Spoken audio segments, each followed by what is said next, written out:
If still you think me mad, you'll think so no longer when I describe the wise precautions I took for the concealment of the body. The night waned and I worked hastily, but in silence. First of all, I dismembered the corpse. I cut off the head and the arms and the legs.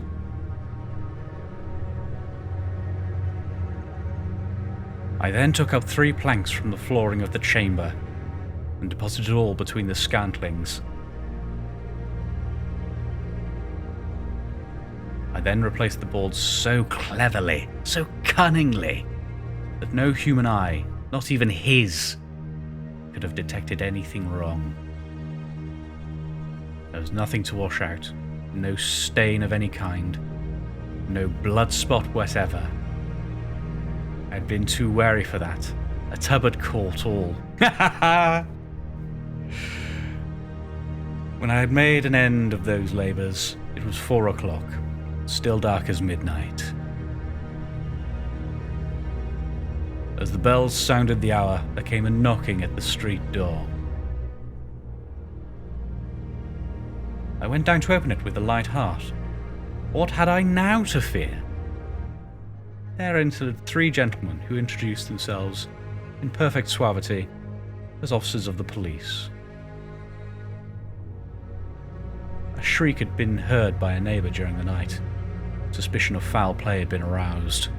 Information had been lodged at the police office, and they, the officers, had been deputed to search the premises. I smiled, for what had I to fear? I bade the gentleman welcome. The shriek, I said, was my own in a dream. The old man, I mentioned, was absent in the country. I took my visitors all over the house. I bade them search well. I led them, at length, to his chamber.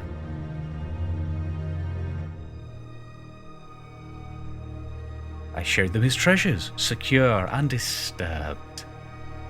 In the enthusiasm of my confidence, I brought chairs into the room and desired them here to rest from their fatigues.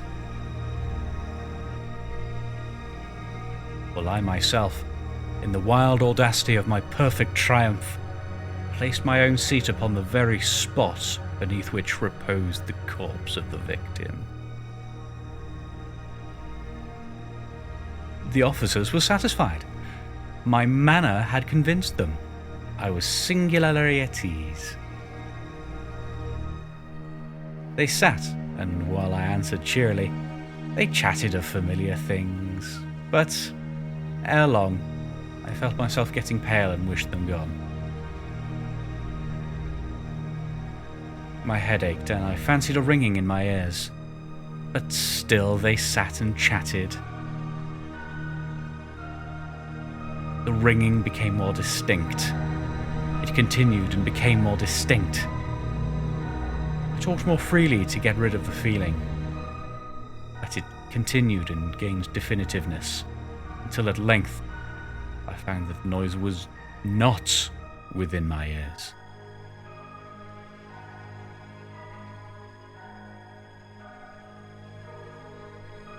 No doubt I now grew very pale. But I talked more fluently and with a heightened voice, yet the sound increased. And what could I do? It was a low, dull, quick sound. Much such a sound as a watch makes when enveloped in cotton. I gasped for breath, and yet the officers heard it not. I talked more quickly, more vehemently, but the noise steadily increased. I arose and argued about trifles in a high key and with violent gesticulations, but the noise steadily increased. Why would they not be gone? I paced the floor to and fro with heavy strides, as if excited to fury by the observations of the men, but the noise steadily increased. Oh God! What could I do? I foamed, I raved, I swore. I swung the chair upon which I had been sitting, and grated it upon the boards, but the noise arose all over and continuously increased. It grew louder, louder, louder, and still the men chatted pleasantly and smiled. Was it possible they heard not?